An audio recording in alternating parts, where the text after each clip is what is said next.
Bem, voltamos a dizer, uma coisa é a empreiteira, outra coisa são os funcionários. Não dá para misturar as coisas. E então, nós partimos do princípio de que era fundamental pegar os coletores, que eram os caras que limpavam as feiras, e dar uma aula que não seria de um dia só, mas um processo contínuo de formação ambiental desse trabalhador.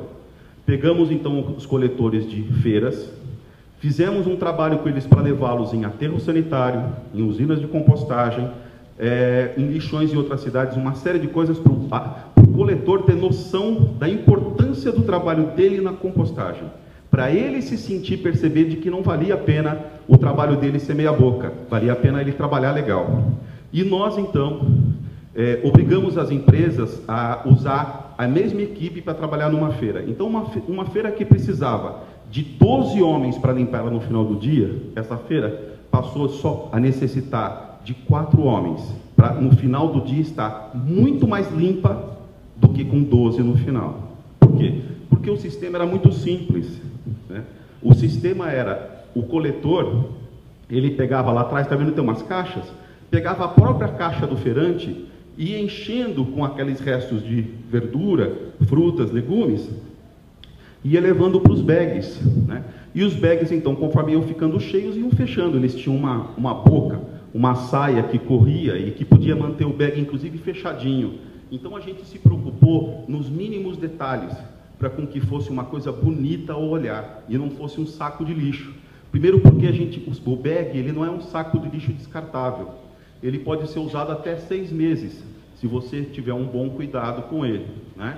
Então, a gente tinha a preocupação de transformar as coisas em coisas bonitas e de boa qualidade.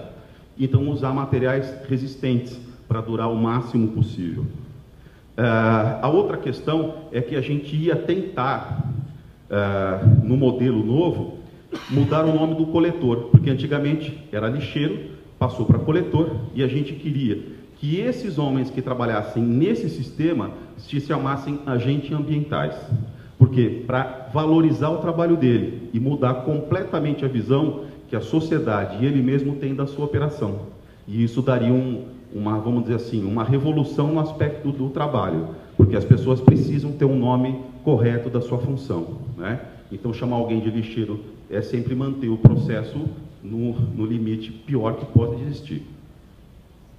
Bem, nós então estabelecemos que o primeiro critério era ajudar o coletor a entender o trabalho dele como um todo, e o segundo critério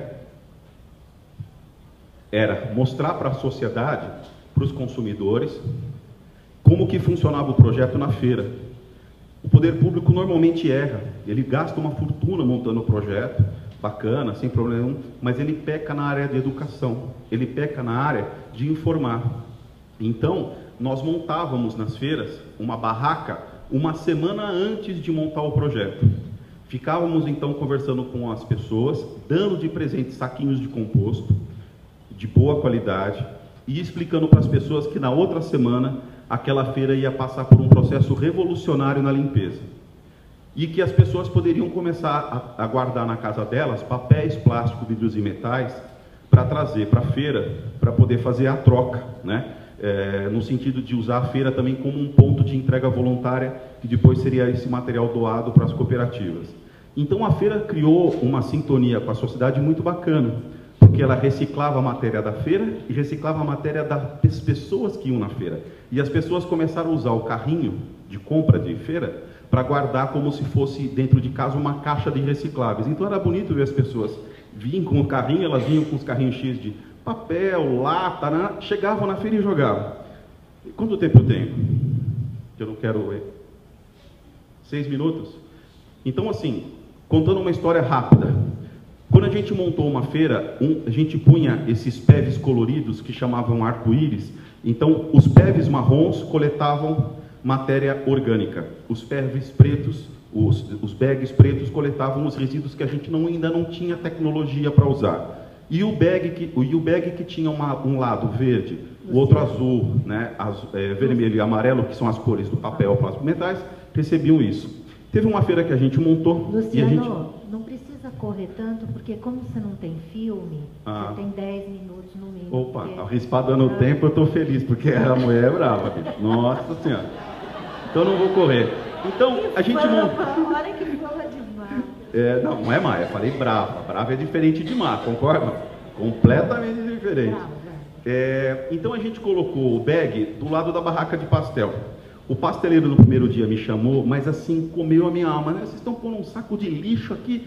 Eu falei, não, a gente tira e tiramos. Conversei com a equipe, né, que eram os coletores, e falei, semana que vem eu não posso vir, eu vou inaugurar outra feira. Vocês têm que segurar a ponta aqui, o japonês está bravo, ele não vai dar nem pastel pra gente.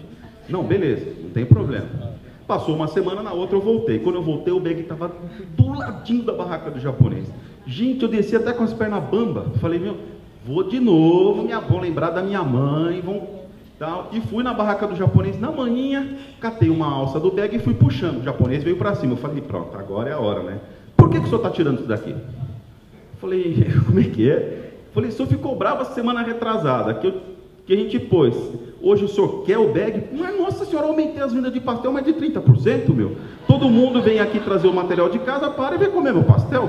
Deixa aqui que eu tomo conta. Olha que coisa legal, né? Você conseguiu fazer o feirante perceber de que a reciclagem para ele era um baita do negócio, era um novo serviço na feira, era um serviço que a comunidade gostava, então era bom para todo mundo, ninguém saiu perdendo, todo mundo achou legal, né? E então isso que é importante, você criar essas engenharias de que as coisas são legais para todos, não pode ser só para um. E então essa era uma coisa que a gente... então assim, era uma forma de tentar mudar o paradigma das usinas, porque nós trabalhávamos com a população de que se as usinas fechassem, aquilo parava. Então você tem também que ter aliados, né? Porque se você não cria aliados, a cidade toda queria que as usinas fechassem, a gente fechou, como fechou, acabou tudo. Não tinha como, você tinha que começar a ter um processo de convencimento ao contrário, mas um convencimento positivo e não ruim. Por favor, a gente também, então, obviamente, criou uma estratégia com os feirantes, porque no primeiro momento eles achavam que era mais um dos projetos da prefeitura, sabe, aqueles que vão, chega e volta e acaba. Então a gente tentou demonstrar que não era, que a gente entrou para trabalhar. Se aquilo acabasse, era por motivos das usinas e não nosso trabalho. E eles então compraram a ideia, e para isso a gente fez o quê? Trabalhou em cada feira que a gente ia montar, trabalhávamos a questão da higiene com os feirantes e limpeza, porque, a grosso modo, as feiras deixam um pouco a desejar em relação a essa questão, né? A gente percebeu de que a gente poderia mudar, ampliar a função da feira também como um equipamento prestador de serviços ambientais e sociais, nada mais do que o Pão de Açúcar faz, não faz? Todo o rede de Pão de Açúcar tem a coleta seletiva. O Abílio Diniz, que agora foi trocado, ele fez isso porque ele estava preocupado com o meio ambiente? Pode esquecer que não. Eu não sei se vocês sabem que o Pão de Açúcar, aquele material que a gente leva para ele troca com uma empresa que não cobra para levar os restos do lixo, né? Então, assim, para ele virou uma moeda de troca. Então, o lixo é uma fonte de negócios. Sabendo usar, é uma coisa muito legal. Nada contra o Pão de Açúcar. Ele soube usar uma estratégia de que aumentou as vendas dele e ele conseguiu ganhar uma barganha com o lixo que ele gera. Então, a outra coisa era que a gente queria também aprimorar a qualidade dos alimentos na feira. Então, era um projeto que ele englobava não só a Secretaria de Obras, que era o antigo Limpurb, mas ele também incorporaria outras secretarias que iam começar a discutir o abastecimento da cidade. Isso é fundamental, né? Você não pode abandonar, colocar mais um projeto na feira e esquecer a função principal. A função principal da feira é a alimentação. E você então não podia deixar isso para trás. A outra questão é que a gente queria fazer, num processo a médio prazo, fazer uma reformulação visual da feira, para com que a feira tivesse uma nova estratégia de comunicação com as pessoas. Eu não sei se vocês sabem, que cor que é o logotipo do McDonald's? Amarelo e vermelho, exatamente. Por que amarelo e vermelho não é roxo e preto? Por que amarelo e vermelho? Exatamente. A somatória de vermelho e amarelo é laranja, só que você não pode usar o laranja direto. O laranja não estimula o nosso subconsciente, mas o vermelho e o amarelo misturado formam o laranja, que é a cor da fome. Então, não pensem vocês de que essas grandes multinacionais da comida fazem os seus logotipos achando porque é bonito o vermelho, ele gostava, e o amarelo era a flor que ele mais... Não, traz mais gente. Então a gente precisava criar uma nova visualização para a feira, para ela ser agradável às pessoas e, obviamente, ser um lugar gostoso de ir.